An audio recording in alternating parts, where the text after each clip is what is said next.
안녕하세요. 박영입니다. 지난주에 저희 집에 누수가 있었습니다. 화재 경보기가 울려서 깜짝 놀랐는데 알고 보니까 누수 오작동이더라고요. 윗집 내려오고 공사 시작되고 소동이 일었는데 어제 누가 케이크를 현관문에 걸어놨습니다. 편지도 있었는데 내용이 이렇습니다. 안녕하세요. 윗집입니다. 여러 번 왔는데 안 계셨어요. 죄송합니다. 많이 불편하실 텐데 수리하고 연락주세요. 공사는 진행 중입니다. 뜯어놓은 벽도 그대로인데 사고가 미담되는 건 한순간이더라고요. 어찌 보면 미안하다 고맙다 딱 두 마디 제때하는 것만으로도 참 많은 문제가 해결되는 것 같습니다.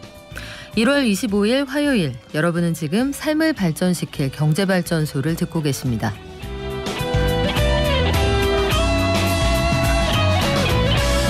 비트코인 가격이 2달 만에 반토막 났다고 하는데 가상자산 가치가 급락하는 이유 뭘까요? 잠시 후에 알려드릴게요. 그리고 설 명절 앞두고 세뱃돈 주기 위한 신권 교환 시작됐다는 소식도 들어와 있고요. 전 세계적인 한류 열풍에 우리 K 콘텐츠 수출액이 무려 14조 원을 돌파했다고 합니다. 또 최근 여야 대선 후보들이 경쟁적으로 부동산 공약 내놓고 있는데 이게 간신히 잦아들고 있는 집값 이 안정세에 영향을 미칠 수 있다. 정부는 또 걱정이 많은 모양입니다. 어떤 공약들이 있고 어떤 게 걱정된다고 하는 건지 전문가 의견 들어보죠. 간밤 뉴욕 증시하고 오늘 우리 장 전망해 볼 텐데 지난밤 뉴욕 증시 롤러코스터 탔습니다. 그 소식도 함께 전해드릴게요. 박연미의 경제픽. 코로나 이후에 명절 풍경 많이 달라졌는데 그중에서도 이 삶의 아주 중요한 순간을 결정하는 그 요소들, 이혼을 할까 말까 이런 분들이 명절 지나면 많다고 하죠. 이런 풍경까지 완전히 바꿔놨다고 합니다. 현장의 실제 소송 사례들도 많이 달라졌다고 하는데 이변에 이런 이변이 이승훈 변호사가 들려줍니다. 경제탐사 시간에는 코로나로 피해본 소상공인들을 위해서 1%대 대출이 이뤄지고 있거든요. 누가 받을 수 있고 얼마까지 대출을 해주는지 자세한 내용 알려드리겠습니다. 저희 경제발전소 매일 아침 문자 기다리고 있는데요. 방송 중에 샵 0951로 문자 주시면 짧은 문자 50원, 긴 문자 100원으로 받겠습니다. 많은 의견 보내주세요.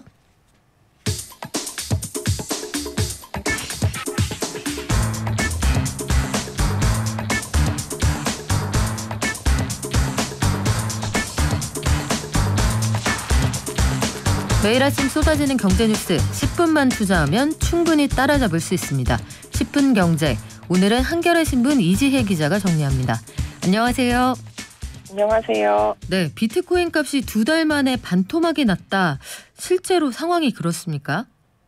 예, 지난해 11월 초만 해도 그 7만 달러를 육박했던 비트코인이 최근에 3만 5천 달러 아래에서 거래되는 등 급락하고 있습니다. 하나로 치면 약 3,300만 원을 넘나들던 비트코인이 2달 만에 4,200만 원 아래로 떨어진 겁니다. 조만간에 3만 달러 아래로 붕괴할 수 있다는 전망까지 나오고 있는데요. 시가총액 2위인 이더리움 가격도 올해 들어서 약 35% 하락했습니다. 전체 가상자산 시장 가치도 비슷한 기간에 1조 4천억 달러, 그러니까 하나로는 약 1,670조 원이 증발을 했습니다. 지난해 11월 초에 약 3조 달러에 이르렀는데 이번 주 들어서는 1조 6천억 달러까지 내려온 상황입니다. 근데 이런 가상자산이 물가가 오를 때는 인플레이션 해치 수단이 된다더니 왜 값이 급락하게 된 건가요? 일단 미국의 중앙은행인 연방준비제도의 기준금리 인상이 다가오면서 나타난 현상입니다. 그동안의 코로나 사태로 경기가 타격을 입으면서 미국을 비롯한 여러 나라에서 양적 완화, 이른바 돈 풀기에 나서 왔는데요. 시중에 넘치는 유동성이 가상자산으로 흘러들면서 가격을 끌어올렸는데 최근에 미국 연준이 치솟는 소비자 물가 상승률을 잡기 위해서 금리 인상을 고려하는 등 앞으로 강력한 긴축 정책을 펼칠 것으로 예상이 되면서 가상자산 가상자산에 몰렸던 유동성이 빠져나가고 있는 겁니다. 그동안 가상자산을 차세대 금이라고까지 칭하는 분위기도 있었는데요. 이번 가격 급락 현상을 보면 여전히 투자자들 사이에서 가상자산은 위험자산으로 분류되고 있다는 평가도 나오고 있습니다. 네, 어제 국무총리가 이번 고향길 좀 자제해 주시면 감사하겠습니다. 다시 한번 부탁하는 그런 담화가 나오기도 했는데 명절에 어쨌든 세뱃돈은 준비하실 거 아니겠어요? 신권 교환 시작됐다고요? 예, 어제 오전 서울 강남구의 한국은행 강남본부에서 이른바 설날 자금이 시중에 방출됐습니다. 설 명절이면 세뱃돈을 위해서 신권 교환이 많이 이뤄지기 때문인데요. 이미 시중은행에서는 지난 21일부터 전국 영업점을 대상으로 신권 공급이 시작됐습니다. 지난주 금요일부터 오늘까지 시중은행의 전 지점에 신권 분배가 이뤄질 예정이고요. 이번 주 중에 본격적인 신권 교환이 이뤄진다고 합니다. 코로나 때문에 고향 방문이 제한이 되면서 빳빳한 세뱃돈을 직접 주고받기보다 비대면 송금을 하는 문화가 활성화되고 있기는 하지만 명절마다 몰리는 신권 수요는 여전한 분위기입니다. 올해도 영업점마다 1인당 신권 교환 장수 제한을 둘 예정입니다. 근데 명절마다 5만 원권이 참 귀하다 이런 생각이 드는데 이게 유통량이 부족해서 그런 겁니까? 돌아오는 게 좀 적다고 해요. 그래서 시중에 유통됐다가 은행으로 돌아오는 5만 원권이 점점 줄어드는 5만 원권 품귀 현상이 3년째 악화되고 있다고 하는데요. 한국은행에 따르면 지난해 1월부터 11월까지 11개월 동안 5만 원권 발행액 대비 환수액 비율은 17.7%로 집계됐습니다. 5만 원권 10장을 찍으면 2장도 환수가 안 된다는 뜻인데요. 이는 5만 원권 첫 발행이 시작된 2009년 이후 연간 단위 역대 최저치입니다. 그동안 5만 원권 환수율이 대체로 40%에서 60% 사이를 오갔었는데 2020년부터 24.2%로 급감한 뒤로 점점 떨어지고 있습니다. 이게 코로나 위기로 불안정한 상황이 계속 이어지면서 고액권을 쟁여두려는 수요가 늘어난 것으로 분석되고 있습니다. 은행에서도 5만 원권 수급에 어려움을 겪고 있는 상황이기 때문에요. 이번 명절에 5만 원권 신권이 필요하신 분은 가까운 은행 영업점에 연락하셔서 언제부터 신권 교환이 시작되는지 미리 파악하시고 일찍 방문하시기를 권고드립니다. 네, 지난해 우리 K 콘텐츠 정말 잘 나갔다 이렇게 말할 수 있는 한 해였는데 수출액이 14조 원을 넘었습니까? 예, 문화체육관광부가 어제 2020년 기준에 콘텐츠 산업조사 결과를 발표했는데요. 2020년 콘텐츠 산업 수출액이 119억 2천만 달러를 넘어서면서 하나로 14조 원을 돌파했습니다. 2019년과 비교하면 16.3% 증가한 수치입니다. 2020년에 우리나라 총 수출액은 2019년 대비 5.5% 감소했는데 콘텐츠 수출액은 증가율이 두 자릿수를 나타냈기 때문에 굉장히 주목할 만한 성과를 냈다고 평가할 수 있습니다. 이 조사는 출판, 만화, 음악, 게임, 영화 등 11개 콘텐츠 산업을 묶어서 발표되고 있는데요.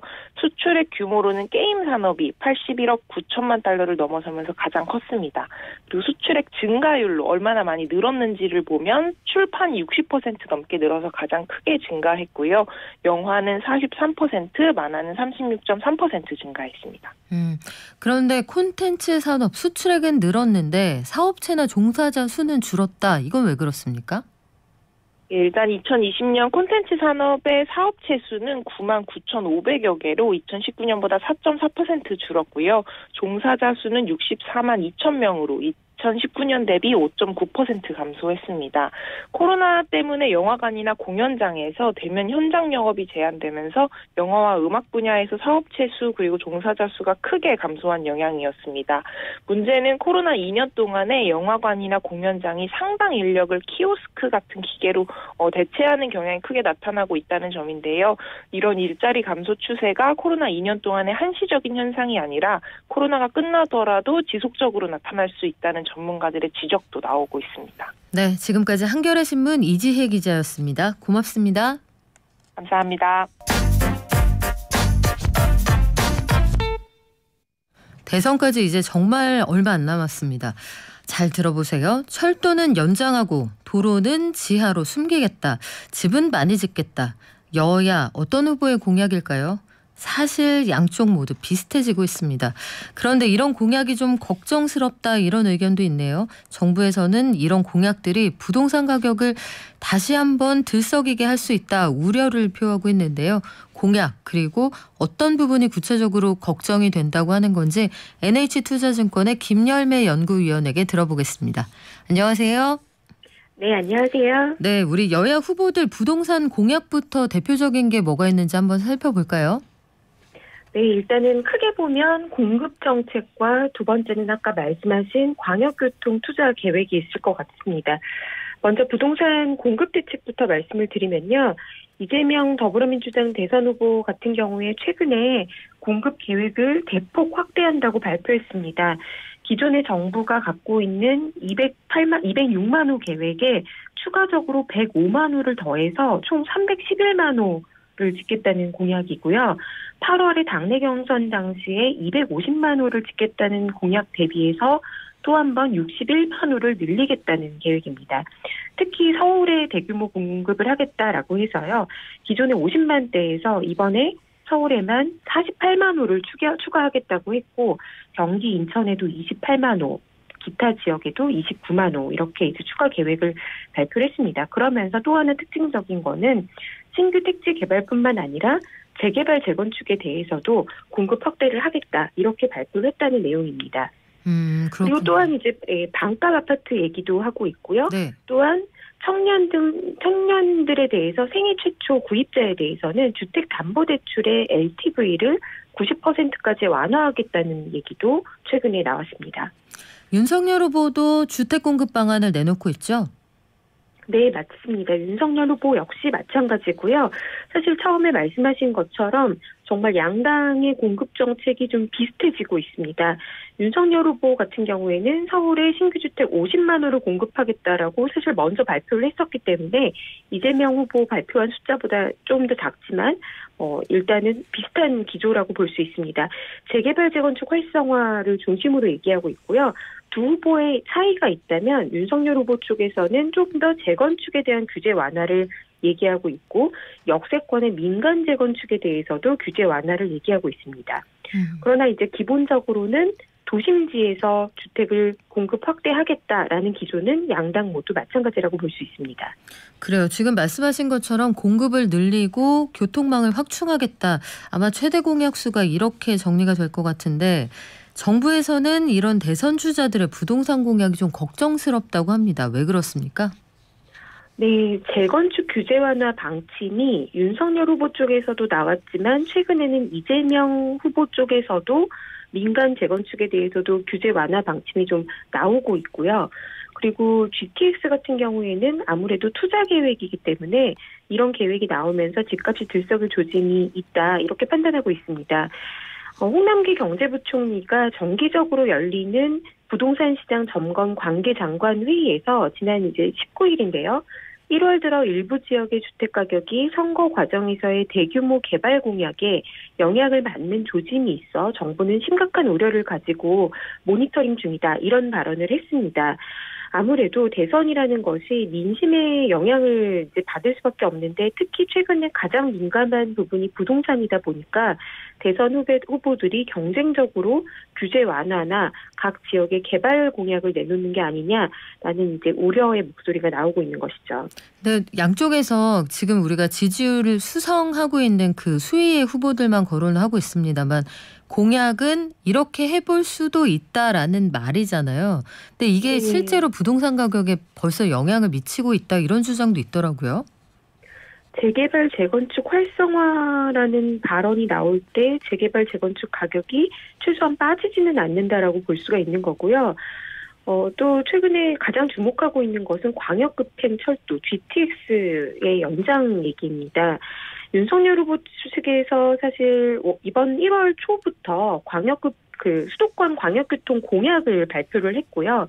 7일에 발표를 했는데 A 노선, C 노선 연장안을 발표를 하면서 DEF 신규 노선 공약을 또 했습니다. 그런데 지난주 들어서는요. 이번 주 들어서네요. 이번 주에는 이재명 후보 쪽에서도 거의 유사한 수준이라고 볼 수 있는 GTX 플러스 프로젝트라고 해서 마찬가지로 GTX의 A 노선, C 노선 연장 그리고 신규 노선 신설을 발표를 했습니다. 종착역만 좀 다를 뿐이고요. 거의 비슷한 계획이라고 볼 수가 있는데요. 그러다 보니까 여기에 언급되는 교통망 확충 지역, 예를 들면 경기 평택 같은 경우에 이미 윤석열 후보 쪽에서 발표가 나오자마자 1월 첫 주, 둘째 주 상승률이 상승하는 모습을 보였는데요. 최근에 부동산 시장 하락, 침체 이런 분위기와 비교하자면 교통망 투자 계획에 확실히 시장이 반응을 하고 있다. 이렇게 볼 수 있습니다. 그래서 궁금한 게 최근 들어서 보면 부동산 시장을 진단하는 그 온도차가 굉장히 크거든요. 한쪽에서는 네. 일시적으로 그러다 말 거다. 이거 다시 대출 풀리고 하면 원위치 된다. 이런 의견하고 추세적으로 이제 꺾이기 시작했다. 이게 정부 쪽의 입장인데 현장에서 보시기엔 어떻습니까? 대출 규제 영향을 확실하게 받고 있다고 보여지고 실제 아파트 가격 상승률은 전국적으로 둔화되고 있습니다. 특히나 21년도에 두 자릿수 상승률 그리고 특히 가장 많이 올랐던 인천 지역 같은 경우에는 11월 달까지는 플러스였지만 12월 달 실거래가 지수로도 잠정 수치가 마이너스 전환한 것으로 파악이 되고 있고요. 그래서 그러면서 동시에 나타나고 있는 것은 가계부채 증가도 11월, 12월 가면서 상당히 둔화가 됐습니다. 그래서 앞으로 정부의 기조에서 대출 규제는 굉장히 중요한 변수라고 보고 있고요. 최근에 미국 금리가 꽤 올라갈 것이다라는 전망이 나오고 있으면서 주식시장도 급락을 했는데요. 한국은행도 14일에 기준금리를 추가 인상했기 때문에 가계부채에 대해서 조이고 금리를 더 상승한다라고 본다면 당분간은 하락하는 지역들도 꽤 있을 것으로 보여집니다. 다만 이게 이제 추세적인 하락이냐라고 봤을 때에는 금리라는 것이 경기를 봐가면서 변하는 것이다라고 보여지고 있고 또한 금리 이외에도 대출이 워낙에 타이트하게 조여져 있는 상태이기 때문에 이게 조금만 풀어져도 또 시장이 좀 변화가 있을 수 있다. 이렇게 보기 때문에 전문가들마다 다른 이제 전망을 하고 있는 거고요. 특히나 올해 가장 중요한 것은 하반기 전세 시장이 어떻게 움직이느냐이고 임대차법 도입 2년 후에 처음으로 갱신하는 사람들이 나오기 때문에 갱신하고 나서 신규 계약해야 되는 분들이 시장이 나오기 때문에 이 부분이 좀 주목해야 되는 변수라고 일단 지켜봐야 된다라고 보고 있습니다. 그리고 최근에 보면 우리가 소위 강남에 있는 대장주라고 할 만한 모 아파트 가격이 급락했다. 5억 4천만 원이 한 달 만에 떨어졌다. 뭐 이런 보도도 있었거든요. 이게 실제 시장에서 거래가가 그만큼 떨어졌다. 이렇게 이해할 수 있는 겁니까? 아니면 좀 특이한 케이스입니까?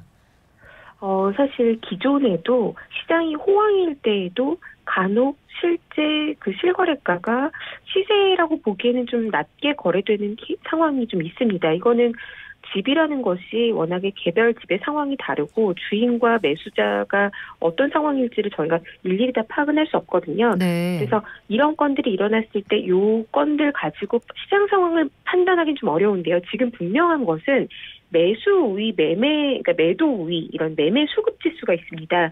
그런데 지금 시장 상황은 분명히 매수자 우위의 상황이기 때문에 매도하라는 사람이 급한 경우라면 금매 같은 경우에 가격이 꽤 하락해서 나올 수 있는 상황입니다. 그렇군요. 홍남기 부총리는 관련해서 이제 주택 공급도 확 늘릴 테니까 이 상투를 잡지 말아라 이런 메시지를 계속 보내고 있더라고요. 네, 이제 사전 청약 물량이 상당히 많이 늘어난다라고 홍남기 부총리가 얘기를 했고요. 전년 대비해서 올해는 2배 정도 늘어나서 7만 호 정도를 사전 청약으로 공급할 예정이고 특히 최근에 나온 발언 중에 중요한 부분은 공공 공급뿐만 아니라 민간의 선호도가 높은 브랜드 아파트도 3만 8천 호를 공급하겠다. 사전 청약이지만요. 이렇게 이제 발언하고 있어서 주택 공급 확대에 대한 의지는 분명히 밝히고 있습니다. 그렇군요. 그러면 전문가들이 보시기에는 지금까지 공약들도 많이 나왔고 대책도 많이 나왔단 말이죠. 어떤 점에 가장 주목을 하고 계십니까? 지금까지 이제 시장이 불안정했던 여러 요인 중에 하나는 서울이라는 핵심 지역, 가장 선호하는 지역이 신규 택지는 부족하고 재개발 재건축은 장기간 지연됐다라는 점이 있습니다. 그래서 이제 정부는 서울 수도권에도 공급을 확대하겠다라고 얘기하고 있는데요. 재개발 재건축을 전체적으로 활성화한다는 것은 시장을 오히려 불안하게 할 수가 있고요. 이거는 재개발 재건축의 대상이 시간이 지나면 지날수록 노후주택이 쌓여가는 구조이기 때문에 중장기적으로 어떤 순차적인 개발을 할 것인지의 계획이 좀 필요하다고 보였습니다. 시장이 좋다고 해서 너무 급격하게 개발 계획을 발표하게 되면 주택이 멸실이 일어나면서 오히려 시장을 자극할 수가 있고요. 시장이 안 좋아진다고 해서 모든 계획을 중단하게 되면 또 2, 3년 후에는 공급이 부족해서 다시 폭등하는 일들이 나타나기 때문에 꾸준한 중장기 계획이 상당히 중요합니다. 주택 계획이라는 것이 너무 등락이 있어서는 안 된다라고 보고 있는 거고요. 두 번째는 수도권이 집중이 되는 계획들로 인해서 국토 균형 발전이라는 것이 또 약간 불안해지고 있는 부분이 분명히 있습니다. 네. GTX 같은 것들이 오히려 서울과 수도권으로 인구를 집중시킬 거라는 전망도 우려되는 상황이거든요. 그래서 균형 발전 측면에서도 장기 계획이 필요한 상황으로 보여지고 마지막으로는 양적인 측면에서뿐만 아니라 질적인 측면에서도 다 같이 개선할 수 있는 방안이 병행돼야 한다 이렇게 보여집니다. 네, 지금까지 NH투자증권의 김열매 연구위원이었습니다. 고맙습니다. 네, 감사합니다. 네, 코로나 확산세가 무섭습니다. 오늘 아마도 역대 최다 신규 확진자가 나올 것으로 보이거든요. 어제 오후 9시까지 이미 7,000명이 넘은 상황인데 또 오미크론 방역 체계로 전환한다고 하는 좀 혼란스러운 상황입니다. 사회적 거리두기 계속해서 유지해 주시기 바랍니다. 돈이 굴러가는 기본적인 흐름. 잘 먹고 잘 사는 게 주식 관련해서 가짜 정보가 많더라고요. 용어라든지 이런 게 너무 어려우니까 잘 모르는 사람들도 쉽게 접할 수 있는 서민들 정책을 많이 좀 알려줬으면 좋겠습니다. 경제를 이해하는 똑똑한 습관. 경제발전소 박연미입니다.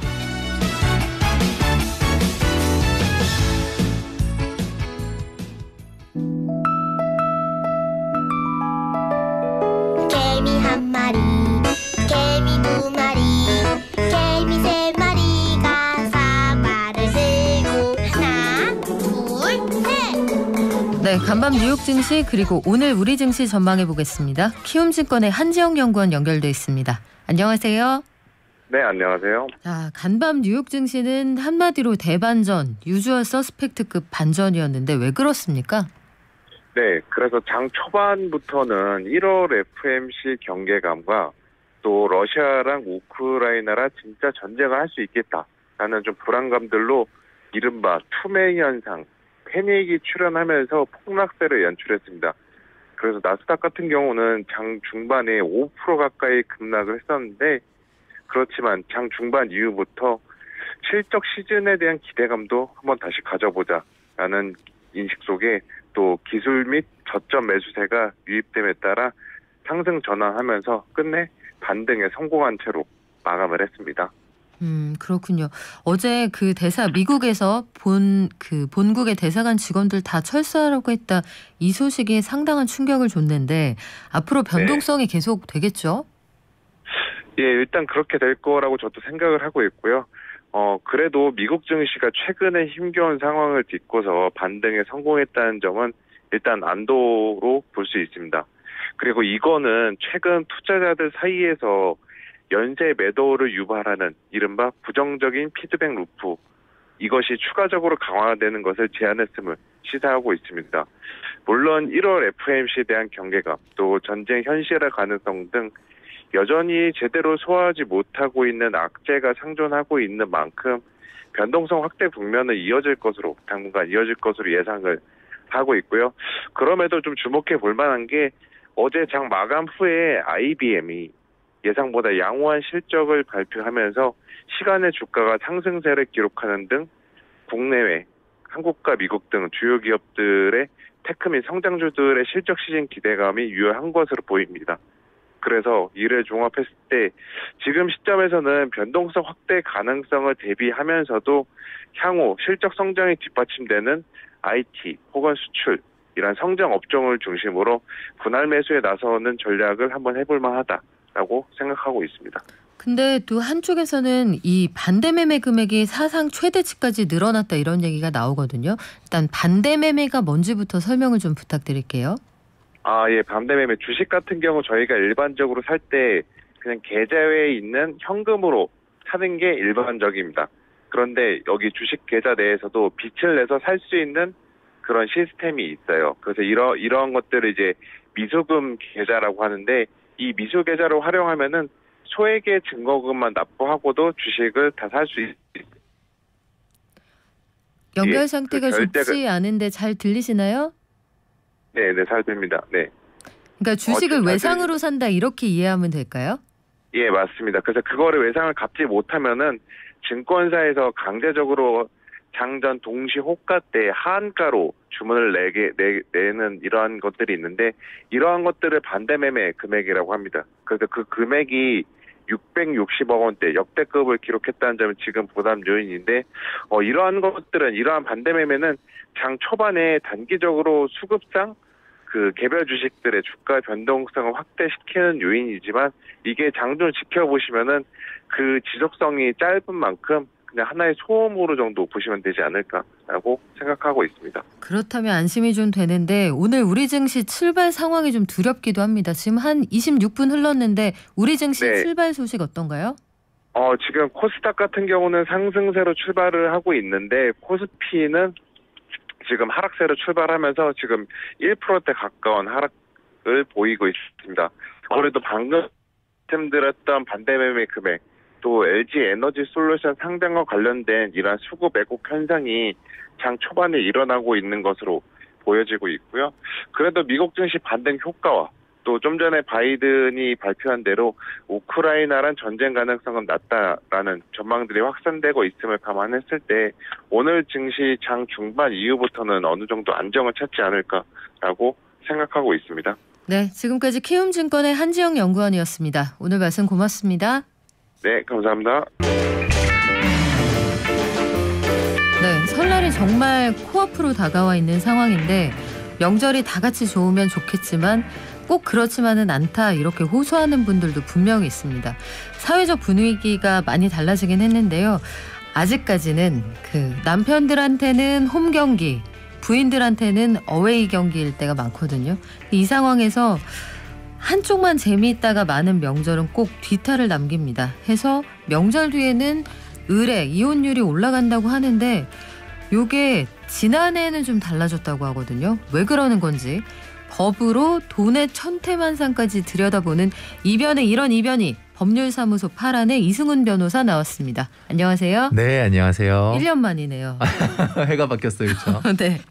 이게 명절만 지나면 상대적으로 이혼율이 높았다라고 하는데, 요거 하나 물어보고 갈게요. 네. 그 내외가 변호사시잖아요. 그렇죠. 변호사들은 어떻게 싸웁니까? 저희요? 네. 실제로 변론하듯이 싸우는 것 같다라는 얘기를 옆에서 지켜보는 사람들이 하는 경우가 있었어요. 부부싸움에 그 변론이 반영이 된다고요? 어느 정도 반영되는 것 같아요. 약간만 재현을 좀 해봐봐요. 그거 뭐 공유할 만한 내용은 아닌데 선생님들이 가르치려고 하듯이 네. 저희도 싸울 때 자연스럽게 변론하려고 하는 것 같아요. 그래요. 기자 부부들도 그렇다고 합니다. 이게 약간의 일본식 비속어가 있어서 제가 정확히 말씀 못 드리지만, 그래서 너가 하고 싶은 얘기의 주제가 뭐야, 이렇게 싸운다고 하는데, 명절이 지나면 정말로 이혼율이 올라가나요? 사실 제가 상담이나 소송을 하면서 어느 정도 관련성이 있다라고 생각만 해왔는데, 저도 이참에 조사하면서 통계를 봤어요. 그랬더니 실제로 설날과 추석이 지나면 이혼이 늘어났더라고요. 예를 들어서 2018년 2월에 보니까 2월에 7,724건이었던 이혼 건수가 설날이 있는 3월에는 9,117건으로 늘었고 9월에 7,826건이 또 이제 추석 때 10월에는 15,548건 증가했어요. 2019년도 마찬가지고요. 어느 정도 의미 있는 증가세가 있었던 것 같아요. 그러니까 실제로 명절 지나고 나면 이혼 건수가 늘어나는 게 패턴으로 확인이 된다, 이런 얘기네요. 그렇죠. 그러면 이 이혼이라는 게 사실은 나 밥 먹고 맞다, 나 내일 이혼해야지, 이렇게 하는 건 아니잖아요. 그렇죠. 그러니까 꾸준히 쌓인 마일리지가 있다는 얘기인데, 주된 갈등 사유가 뭡니까? 사실 아무 문제가 없던 부부가 온전히 명절 때문에 이혼한 건 아니죠. 말씀하셨듯이 평소에 뭐 성격 차이라든지 의견 다툼으로 인해서 잦은 갈등을 겪어오다가 이게 명절을 정점으로 해서 트리거가 돼서 이혼을 결심하게 되는 거죠. 이른바 이제 결정적 이혼의 계기가 될 수 있는 폭탄이 명절은 요소에 있습니다. 예를 들어서 제사, 뭐 차례상 차리는 거, 그리고 양가 부모님한테 드리는 돈의 액수 문제도 있고요. 용돈 액수를 좀 그렇죠. 달리하기도 하는 모양이네요. 그런 집도 네. 있으니까요. 그리고 처가와 시가의 방문 순서 이거 항상 또 이슈고요. 또 돌아가면서 하면 될 것 같아요. 만나면 우리 또 하는 거 있죠. 다른 가족들과의 비교. 이런 것들이 각 가정마다 여러 가지 문제를 발생시켜 가지고 이게 큰 다툼의 원인이 되는 것 같아요.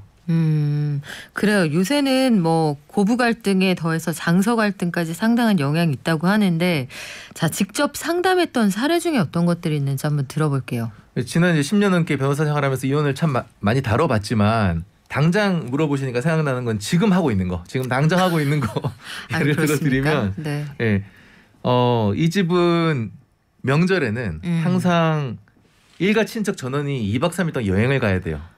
의무적으로. 한 번도 안 빼고. 그런데 불참자는 있을 수가 없고요. 아이고. 근데 며느리 입장에서는 시부모랑 항상 여행을 간다는 것도 고역인데. 혹한기 훈련 같은 거죠. 그렇죠. 네. 그런데 이렇게 되면 명절 때 친정을 순서의 문제가 아니라 아예 갈 수가 없어요. 여행을 가야 되니까. 그러네요. 그래서 한 10년은 잘 참고 견뎠었는데 몇 번인가 이제 아내도 맞벌이 부부였는데 아내가 이제 직장 핑계로 명절 여행에 불참을 한 게 화근이 된 거예요. 그래서 이게 심각한 다툼으로 번졌고 심지어 남편이 이거를 주된 이유로 해서 이혼 소송을 건 거예요. 남편이 명절 때 부인이 그 팀 스피릿 훈련에 한 번 빠졌다고. 예, 그거 한 10년 동안 갔는데. 2번 연속 10년 동안 가다가 2번 연속으로 빠졌더니 이제 이혼 연속을 걸었고 제가 아내 쪽 변호사거든요. 네. 그래서 사실 고마웠어요. 왜냐하면 판사님한테 그렇게 주장을 했죠. 시댁과의 명절 여행에 10년 동안 참석하다가 최근 한두 번 빠진 거를 이혼 사유로 드는 집안이다. 우리 의뢰인이 지금까지 얼마나 힘들었을지 한번 좀 사정을 봐달라 이렇게 제가 변론을 했어요. 그래서 결론이 났습니까? 지금 진행 중이에요. 그렇군요. 이게 참 특이한 케이스가 아닐까 했는데 의외로 많은 모양이네요. 그렇죠.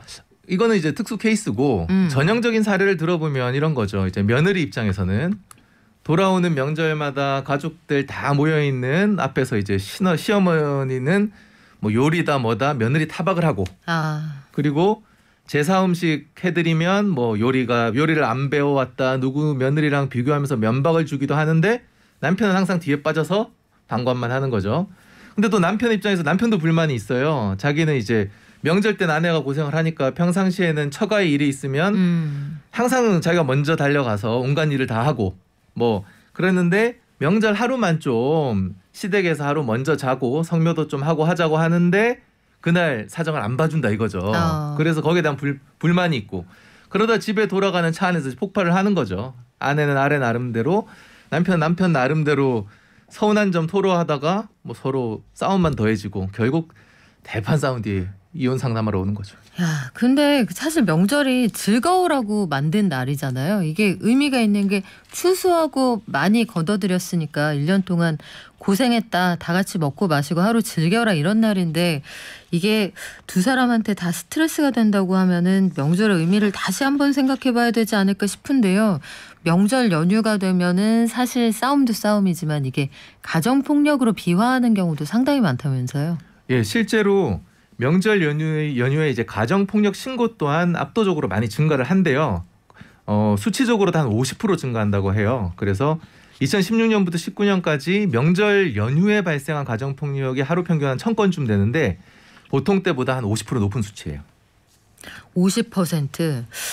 이게 가정폭력이 사실 이제 특정한 성별만의 문제는 아닐 겁니다. 양쪽 다 문제가 있을 수 있는데 여성이건 남성이건 가장 안전해야 될 가정 안에서 명절 이후에 폭력이 발생한다. 이거 정말 최악의 상황이 아닐까 싶은데 결국은 스트레스가 그 트리거가 되지 않을까 싶어요. 그런데 여기까지는 아마 매년 명절 때 다들 의례적으로 생각하셨던 그런 뉴스가 아닐까 싶어요. 하지만 지난해부터는 명절에 이혼율이 좀 주춤하다 이런 얘기가 있습니다. 맞습니다. 왜 그래요? 예, 실제로 코로나 이후에 명절에 가족 간의 왕래가 좀 줄어들었잖아요. 뭐 저희 집도 그랬었고 그러다 보니까 이 명절 증후군 자체가 줄어들면서 명절 특수 이혼율까지 낮추는 도미노 현상이 발생을 했는데요. 귀성 자제령이 내려진 코로나 시국 이후에는 이혼 건수가 실제로 과거 사례와 비교해서 많이 감소를 해왔고 2017년 이후에 실제로 이혼 건수는 해마다 증가를 하는 추세였는데 지난해에는 오히려 약 4% 감소를 했고요. 이게 이제 코로나와 명절, 이혼 이 세 가지가 연관관계가 있다라는 게 보통 분석하는 의견들이죠. 코로나의 명절 어떤 관계가 있을까? 안 봐서 그런 건가요? 아니면 그 시집이건 처가이건 가지를 않아서 그런 건가요? 어때요? 현장에서 보시기에는? 이 부분에 대해서도 실제로 재밌는 그 조사를 했더라고요. 지난해 추석 앞두고 성인 남녀 3,022명 대상으로 명절 스트레스 여부에 대해 조사를 했는데 응답자의 40% 이상이 스트레스를 받는다라고 답을 했고 대신에 절반 이상이 53.9%가 스트레스를 받는다고 했던 그 작년 조사에 비해서는 18%, 20%가 감소한 수치예요. 명절 스트레스가 있다라고 응답한 사람의 그 수치가 20%나 감소를 했고 특히 코로나19로 인해서 스트레스 정도가 변화했느냐라고 질문을 했을 때는 77.3%가 안 봐도 될 이유가 생겨서 스트레스가 줄었다. 아이고. 이렇게 답을 했습니다. 이걸 웃어야 할지 울어야 할지 모르겠습니다만 근데 이게요. 그 해외에서는 또 다르더라고요. 코로나 이후에 해외에서는 오히려 이혼율이 늘었다 이런 결과도 있던데요. 맞아요. 이게 참 재밌는 점인데 영국과 미국이나 이런 서구권에서는 코로나19를 뜻하는 코비드라는 단어랑 이혼의 디보스를 합성한 코비디보스라는 신조어가 생길 정도로 실제로 팬데믹 기간 동안에 이혼 신청이 확 늘었대요. 그래서 이거 분석을 하기로는 이동 제한 조치랑 재택근무 확대로 집에서 보내는 시간이 비정상적으로 늘어나면서 부부간 갈등이 증가하고 이게 이혼율 상승으로 이어졌다. 이게 국내 상황이랑 많이 비교가 되잖아요. 네. 제가 생각을 해봤는데 그거랑 비슷한 것 같아요. 사실 군대에 가면 규칙적인 생활을 정상적인 생활을 하면서 식습관을 그렇죠. 살찐 사람은 빠지고 살 빠진 사람은 정상 몸무게로 살이 늘거든요. 네. 마찬가지인 것 같아요. 우리나라 사람들은 워낙 일을 많이 하다 보니까 비정상적으로 일을 많이 하다 보니까 코로나로 어쩔 수 없이 이제 집에 있는 시간이 늘어나서 정상화가 된 거죠. 그래서 대화도 많아지고 가정도 화목해지고. 근데 반대로 서구권은 상대적으로 우리나라에 비해서 9 to 5를 잘 지키면서 집에서 적절한 시간을 있어 왔는데 이게 비정상적으로 확대되면서 오히려 반목이 심해졌다. 이렇게 해석할 수 있을 것 같아요. 뭐든지 과유불급이네요. 기자들 사이에서는 그래서 이런 얘기가 있습니다. 특파원에 같이 갔을 때 가족을 동반하지 않는 경우에 선후배가 한 집에 사는 경우가 있거든요. 그렇게 한 2, 3년을 특파원을 갔다 오면 겸상도 안 하는 사이가 된다. 이런 얘기가 있기도 한데 코로나가 우리가 사회 전반적인 스트레스의 지수는 올렸지만 명절 스트레스는 줄여줬다. 이게 참 아이러니하기도 한데 친인척하고 멀어지는 것도 영향이 좀 있을까요?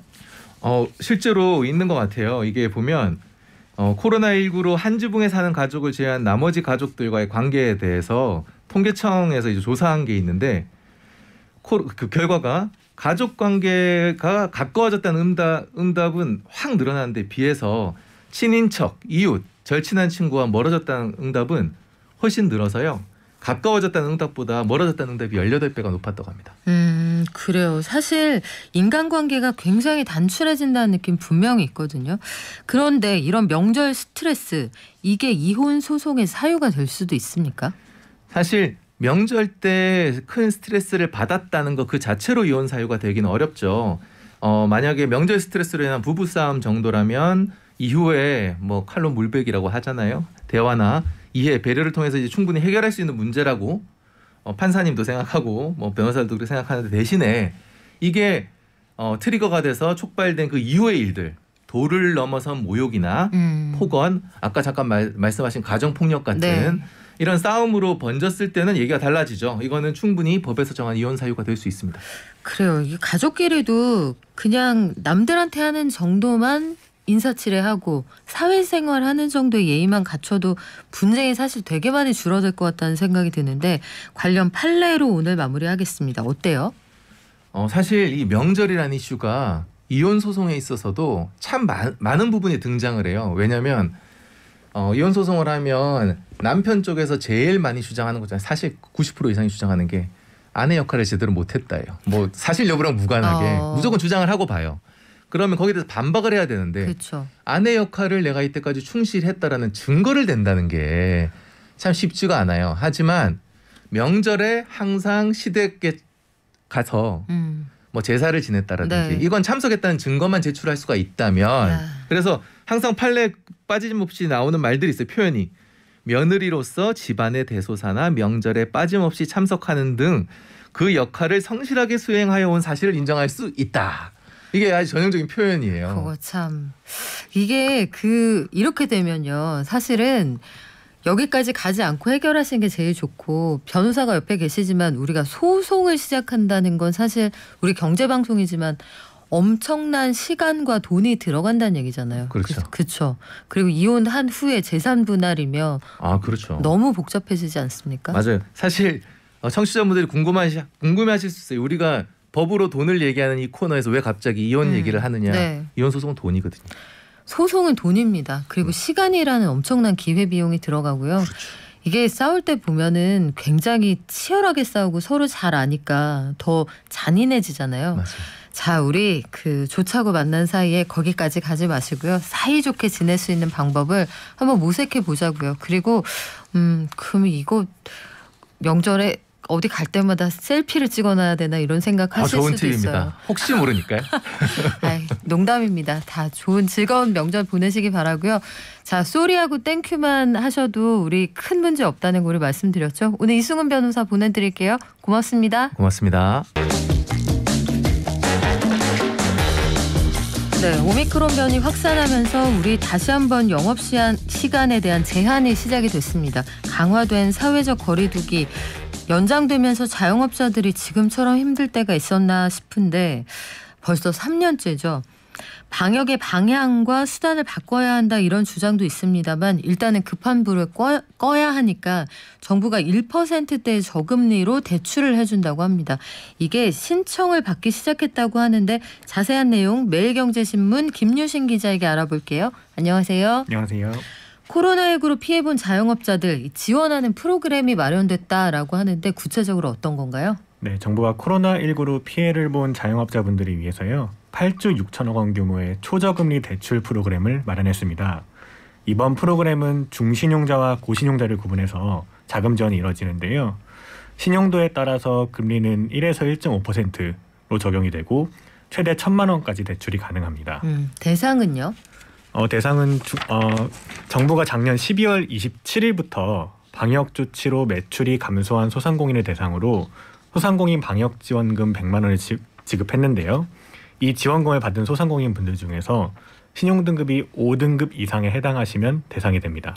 신용등급에 따라서 프로그램이 다르다 이런 얘기도 들었습니다. 어때요? 예, 중신용자와 고신용자 프로그램이 각각 다른데요. 중신용자 프로그램 같은 경우에는 나이스 평가 정보 기준으로 신용평점 745점에서 919점인 분들을 대상으로 합니다. 사실 예전에는 신용 등급을 사용했었는데 이제는 그 등급제가 사라지고 점수제를 사용하고 있잖아요. 근데 이해를 돕기 위해서 조금 설명해드리면은 옛날 신용 등급 기준으로는 2에서 5등급에 해당하시는 분들이 이 지원을 받을 수 있는 겁니다. 1,000만 원 한도로 최대 5년간 대출이 가능하고요. 최초 1년 동안에는 금리가 연 1%로 대출을 해주고 이제 나머지 4년 동안에는 그 시기에 해당하는 CD 금리의 1.7%포인트 가상금리가 적용이 되는데요. 현재 기준으로 보면은 한 3에서 3.5%라고 보시면 됩니다. 신용등급에 따라서 차이가 많이 나네요. 이게 고신용자에 대한 지원은 어떻습니까? 예, 고신용자 프로그램 같은 경우에는 개인 신용평점 920점 이상을 대상으로 하고요. 옛날 신용등급 기준으로는 1등급입니다. 이분들에게는 1년 동안만 연 1.5% 금리로 최대 1,000만 원까지 대출이 가능합니다. 중신용자와 고신용자 모두 만약에 고금리로 기존의 대출을 갖고 계시다면은 이걸 갚는 용도로 사용하실 수도 있고요.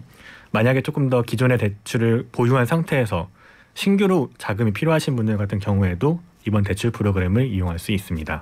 네, 저는 김유신 기자 오시면 이거는 꼭 물어보려고 했는데 신용등급에 따라서 이렇게 지원하는 프로그램 특히 이자율이 차이가 많이 나잖아요. 일각에서 제가 정말 그런 일이 있습니까 하고 되물었던 게 신용이 좋은 분이 이자율을 낮추고 싶어서 일부러 신용을 떨어뜨리는 방법을 찾는다는 거예요. 실제로 현장에서 그런지 그렇다면 이자율을 좀 줄여서 이런 부작용을 줄여야 되는 거 아닌지 싶은데 김유신 기자 보시기에는 어때요? 종종 그런 경우가 있다고는 하는데요. 그런 부작용들이 많지는 않은 것 같아요. 그렇기 때문에 일단은 정부에서는 행정적으로 조금 더 효율성을 높이기 위해서 일괄적인 기준을 마련하고 있기 때문에요. 제가 봤을 때는 어느 정도 이건 불가피한 측면에 있다고 봅니다. 그러면 자영업자들이 이 프로그램을 이용하겠다 하면 어떻게 하면 됩니까? 일단은 영업점에 방문하실 필요 없이 시중은행 앱을 사용해서 비대면으로 신청 및 접수가 가능한데요. 대신 신청이 몰릴 우려가 있어서 초기에는 정부가 1월 24일 어제부터 2월 11일까지 3주 동안에는 주민등록번호상 출생연도 끝자리 기준으로 5부제로 운영을 하고 있습니다.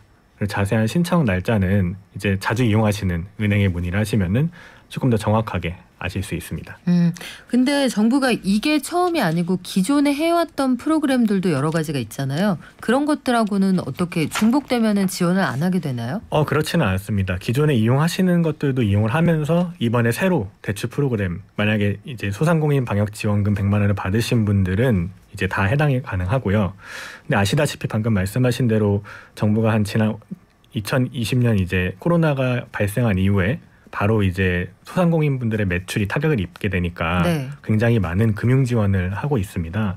대표적인 게 이제 대출의 만기를 연장하고 또 원금이나 이자를 상환할 때가 됐는데 만약에 갚기 조금 어려우신 분들이 있다면은 상환을 유예하는 금융 지원 조치들을 이제 취해오고 있는데요.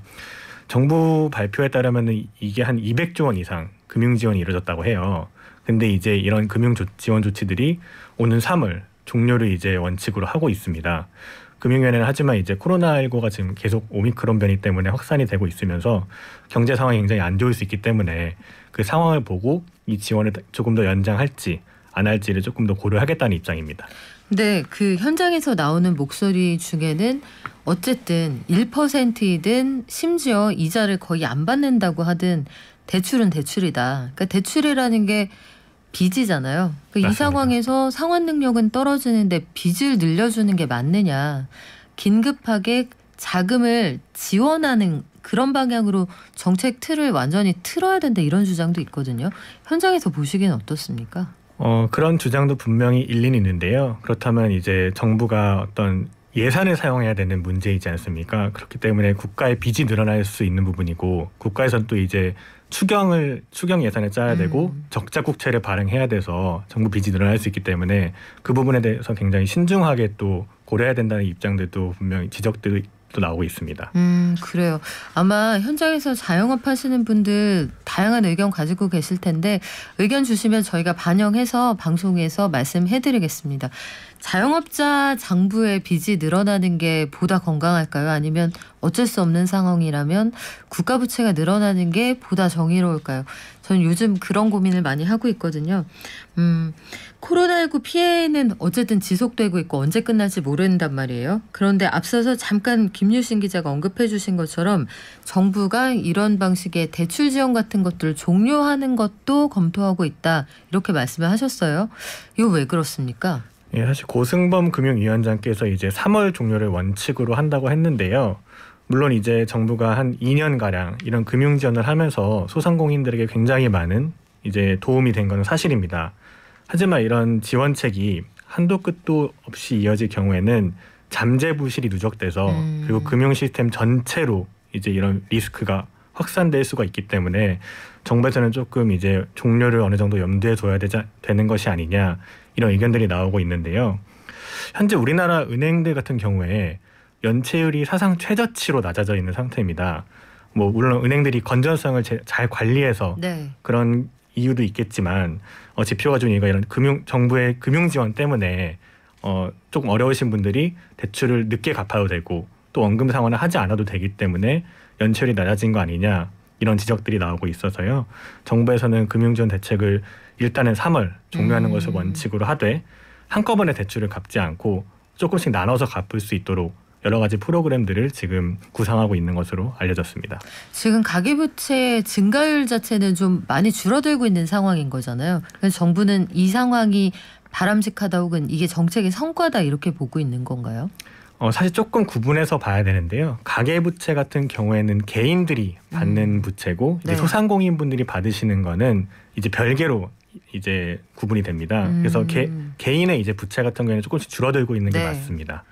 가계부채가 이게 참 좀 애매합니다. 선을 긋고 보면 통계 자료에서 우리가 소상공인 자영업자 운영자금 대출도 받잖아요. 그런데 이게 사실은 가계 대출의 용도로도 쓰인단 말이죠. 맞습니다. 그래서 어느 쪽을 잘 관리한다고 해서 한쪽이 늘어나 버리면 이게 소용없다 이런 주장도 있고 참 고민되는 부분들이 많은데 0902님 늘 정부 빚 얘기를 하는데 개인이 부담을 갖게 되는 것보다 정부가 어느 정도까지 부담해 주는 게 바람직하지 않을까요? 이런 의견도 있고 반대의 의견을 주시는 분들도 계십니다. 이게 빚을 규제하지 않으면 나중에 자영업자가 스스로 무너질 수 있다 이런 가능성을 우려하시는 분들도 계시고 요것도 의미 있는 의견이네요. 5804님 특고 우리가 특수고용 형태로 일하시는 분들 이 프리랜서들도 힘든데 대책이 없어요. 소상공인들도 보면 몇 년째 영업 안 하는 가게도 있는 것 같은데 사업자를 가지고 있어도 그러니까 사업자 등록만 돼 있어도 지원이 된다는 게 말이 됩니까? 이런 주장도 있으셨고 유튜브로 이런 의견도 주시네요. 이 장사가 안 되니까 부가세 신고하는 시기가 늦어지고 세금을 제때 못 내면 가산세가 붙습니다. 그런데 가산세가 무려 한 10% 정도 된다 이렇게 주장을 해주시거든요. 요거는 사실관계 저희가 좀 확인을 해봐야겠습니다만 세금 관련해서 납부 기한을 유예해준다 이게 정부 입장이어서 현장에서 어떻게 적용되는지 공부를 좀 더 해보고 알려드리겠습니다. 자 그러면 정부가 금융지원을 종료할 수도 있다 이런 이야기 하고 있지만 상황에 따라서는 이게 연장될 수도 있는 거죠. 그래서 얼마 전에 이제 경제 전문가들하고 고승범 금융위원장이 간담회를 가졌는데요. 네. 거기서 여러 가지 의견들이 나왔는데 그중에 하나가 지금까지는 6개월씩 연장을 해왔습니다. 이거를 일단은 3개월만 조금 더 연장을 해보는 것이 어떠냐 이런 의견들도 나왔고요. 조금 더 이제 금융지원의 대상을 축소해서 조금 더 매출 감소가 많이 이제 감소한 분들을 대상으로만 금융지원을 하는 게 어떠냐 이런 의견들도 나왔습니다. 그래요. 현장에서는 아마 석 달 말고 조금 더 예측 가능성이 있었으면 좋겠다 이런 의견이 있지 않을까 싶은데 8880님 공감합니다. 힘들어서 대출 받았는데 일을 해야 갚을 거 아닙니까? 그런데 가게 문을 못 열게 하면 일을 할 수가 없으니 그게 문제입니다. 이게 악순환이라는 지적이고요. 그래요. 이 자영업자 관련해서는 여러 가지 의견이 있습니다. 오늘 김유신 기자는 여기서 보내드릴게요. 지금까지 매일경제신문의 김유신 기자였습니다. 고맙습니다. 감사합니다. 자, 세금 납부 연장. 아이고 현장이 이렇군요. 5538님이 주신 의견인데요. 세금 납부하는 기한을 연장해 주기는 여기 정확히 이런 표현을 쓰셨네요. 개뿔. 독촉장이 날아옵니다 해주셨어요. 근데 정부가 가지고 있는 입장은 장사 제대로 못해서 세금을 제때 못 내면 그거 독촉 안 하겠다고 했었거든요. 이게 구체적으로 어떻게 달라지는지 정부 입장도 한번 들어봐야겠습니다. 그리고 매출 감소 기준에 대해서 알려달라. 9282님 매출 감소 기준을 알고 싶습니다.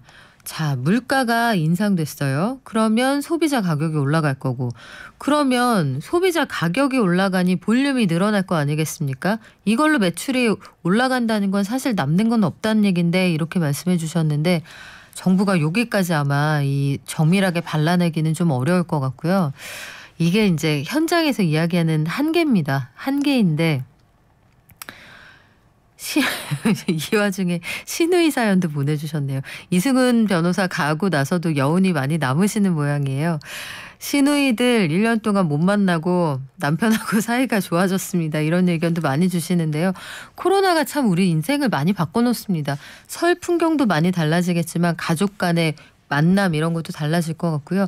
자영업자 관련해서는 저희 방송에서도 가장 주목해서 우리 사회의 아킬레스건으로 들여다보는 부분이거든요. 저희가 제안할 수 있는 좋은 의견들이 있으면 많이 보내주십시오. 저희가 내일도 충실하게 준비해서 돌아오겠습니다. 모두 건강하세요. 발전.